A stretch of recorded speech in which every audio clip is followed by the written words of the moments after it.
Hello everyone, welcome to my YouTube channel. मेरा नाम चिराग है और आज हम Shyam Metallics and Energy Limited के Q2 FY25 के रिजल्ट्स डिस्कस करेंगे। एक लाइन में कहूँ तो बिल्कुल बुरे रिजल्ट्स नहीं थे, specially considering the demand environment in our country. Video start करने से पहले मैं आपको स्टैंडर्ड डिस्क्लेमर दे दूं, ये कोई बाय और सेल रिकमेंडेशन नहीं होने वाली। मैं कोई सेबी रजिस्टर्ड रिसर्च एनालिस्ट नहीं हूं, तो अपनी रिसर्च खुद कीजिए बिफोर बाइंग एनी स्टॉक।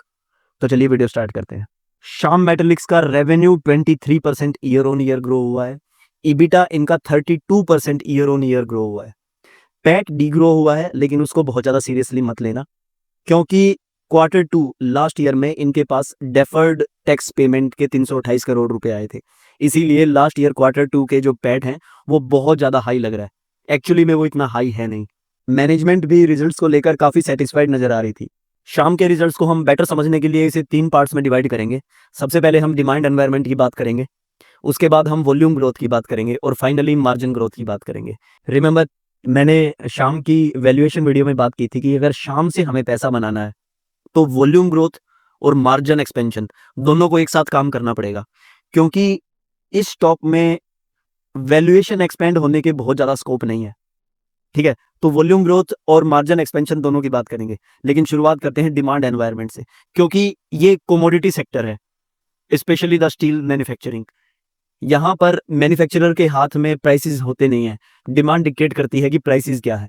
अगर स्टील के प्राइसेस आज के दिन में करेक्ट हो गए, नीचे चले गए, तो शाम में पैसा डूबने से कोई नहीं बचा सकता।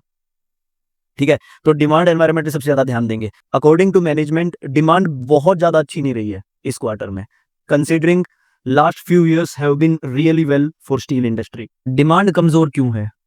देखिए, demand in India is driven by government expenditure. Government बहुत बड़ा एक्सपेंडिचर करती है इंफ्रास्ट्रक्चर प्रोजेक्ट्स में, जहां पर स्टील की जरूरत पड़ती है। लेकिन first half of the financial year सरकार ने जो बजटरी एलोकेशन की थी ना इंफ्रास्ट्रक्चर के ऊपर, उसका सिर्फ 25-30% खर्चा किया है। यानी 70% ऑफ द टोटल खर्चा will happen in the second half of the financial year. जैसे ही सरकार अपना खर्चा बढ़ाएगी तो डिमांड में फिर से ग्रोथ नजर आएगी, और डिमांड अगर बढ़ेगी तो स्टील के प्राइसेस बढ़ेंगे। स्टील के प्राइसेस बढ़ेंगे तो शाम जैसी कंपनीज को, जितने भी स्टील मैन्युफैक्चरिंग कंपनीज हैं, उनको फायदा होगा। तो सबसे बड़ी उम्मीद तो हमारी ये है कि गवर्नमेंट का इंफ्रास्ट्रक्चर के ऊपर खर्चा बढ़ेगा अगले फ्यू क्वार्टर्स में, अगले 2 क्वार्टर्स में। दूसरी चीज, चाइना में ओवर सप्लाई हो रखी थी आज के दिन में। चाइना जो मैन्युफैक्चर करता था उसको कंज्यूम नहीं कर पा रहा था, क्योंकि इकोनॉमी स्लो डाउन में आई हुई है। अब वो सारी डंपिंग हो रही है इंडिया के अंदर। बहुत कुछ डंप नहीं हो पा रहा, लेकिन बहुत कुछ डंप फिर भी हो जाता है इनडायरेक्टली। ठीक है, वो मुझे ऐसा लगता है कि अगले कुछ क्वार्टर्स में कम होने लग जाएगा। क्यों कम होने लग जाएगा? क्योंकि चाइनीज गवर्नमेंट अपने इंफ्रास्ट्रक्चर पुश के लिए, अपनी इकोनॉमी के पुश के लिए एक पैकेज लेके आ रही है। आपने न्यूज में भी पढ़ा होगा, सुना होगा। अगर वो सक्सेसफुल हो जाता है तो चाइना में डिमांड बढ़ जाएगी स्टील की, और अगर चाइना में स्टील की डिमांड बढ़ गई तो प्राइसेस भी बढ़ जाएंगे ऑटोमेटिकली, क्योंकि China is the biggest producer of steel in the world. तो शॉर्ट टू मिड टर्म में मुझे ऐसा लगता है कि शायद डिमांड पुल आ सकती है स्टील में, और स्टील के प्राइसेस हमारे फेवर में जा सकते हैं, यानी थोड़े ऊपर हो सकते हैं। मैनेजमेंट की उम्मीद भी यही है। वो भी सोचते हैं कि इंडिया में 7 से 8% की तो ग्रोथ आनी चाहिए। अगर पूरे वर्ल्ड की बात करें तो 2 से 3% की ग्रोथ आ सकती है इस मार्केट में। अब बात कर लेते हैं वॉल्यूम ग्रोथ की। वॉल्यूम कब ग्रोथ होगी? वॉल्यूम की ग्रोथ कब आएगी? जब कैपेसिटी की ग्रोथ आएगी, यानी शाम नई कैपेसिटीज ऐड करेगा। मैंने फंडामेंटल वीडियो में डिटेल में डिस्कस किया था कि शाम अपनी डिफरेंट सेगमेंट्स को किस तरीके से ग्रो करेगा अगले कुछ सालों में, 3-4 सालों के अंदर। शाम के वो सारे प्लान अप टू डेट चल रहे हैं, अप टू मार्क चल रहे हैं। इन्होंने आईपीओ के टाइम पे 10,000 करोड़ रुपए इन्वेस्ट करने का प्लान किया था अपनी कंपनी के अंदर। Remember, it's a 23,000 market cap company. वो प्लान इनका अप टू डेट चल रहा है। 5,000 करोड़ के आसपास ये ऑलरेडी खर्चा कर चुके हैं, कैपिटल एक्सपेंडिचर कर चुके हैं, और 5,000 करोड़ ये अगले 2 साल के अंदर कर देंगे। एल्यूमिनियम की कैपेसिटी 2.5 टाइम्स हो जाएगी, स्टेनलेस स्टील की कैपेसिटी 4 टाइम्स हो जाएगी, कार्बन स्टील की 1.8x टाइम्स हो जाएगी। उसके बाद कलर कोटेड शीट्स का प्लांट Q3 में शुरू हो रहा है, Q4 में उसके रेवेन्यूज अच्छी तरह आने लग जाएंगे। इसके अलावा नई डक्टाइल आयरन पाइप्स की जो फैसिलिटी आनी है वो आ जाएगी। फाइनली स्पेशलिटी एलॉय जो हैं उनकी कैपेसिटी भी इंप्रूव हो जाएगी। तो जो मैनेजमेंट ने क्लेम किया था, मैनेजमेंट उस हिसाब से अच्छा परफॉर्म कर रही है। तो मुझे इस चीज में कोई भी डाउट नहीं है कि वॉल्यूम ग्रोथ अगले 2-3 साल में अच्छी आ जाएगी। उस चीज को लेकर मैं बहुत पॉजिटिव हूँ। अब बात कर लेते हैं मार्जिन एक्सपेंशन की, कि मार्जिन एक्सपेंशन होंगे या नहीं होंगे। देखिए, मार्जिन एक्सपेंशन का एक बहुत बड़ा हिस्सा डिमांड है। अगर डिमांड आएगी तो मार्जिन एक्सपेंशन ऑटोमेटिकली हो जाएगी।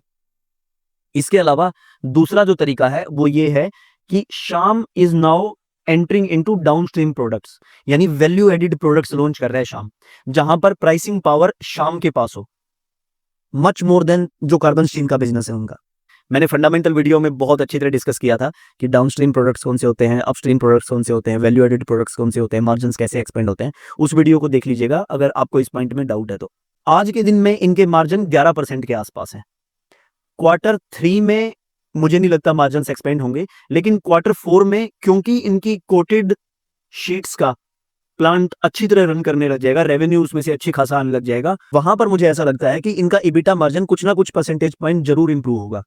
स्पेशलिटी अलॉयज के मार्जिन्स ऑलरेडी काफी इंप्रूव कर गए हैं। 14-15,000 पर टन से वो लगभग 20,000 रुपए पर टन के आसपास आ गए हैं, और मैनेजमेंट ये कह रही है कि those margins are quite sustainable in future also. Carbon steel segment में मैनेजमेंट इंक्रीजिंगली फोकस कर रही है वैल्यू एडिड प्रोडक्ट्स में डाउनस्ट्रीम जाने की, यानी पिग आयरन ना बेचकर उस पिग आयरन को यूज कर रहे हैं ये फिनिश्ड स्टील बनाने के लिए। तो वो चीज आप इनके रेवेन्यूज में भी देख सकते हैं जब सेगमेंट वाइज देखेंगे कि पिग आयरन का रेवेन्यू लगातार कम हो रहा है और जो फिनिश स्टील है उसका रेवेन्यू लगातार इंक्रीज हो रहा है। अब फिनिश स्टील इनका 43% ऑफ द रेवेन्यू है। बैकवर्ड इंटीग्रेशन के ऊपर भी बहुत खर्चा किया जा रहा है। इस क्वार्टर में इन्होंने एक कोक ओवन और एक ब्लास्ट फर्नेस को कमीशन किया है, जो लगभग 1000 करोड़ का खर्चा था।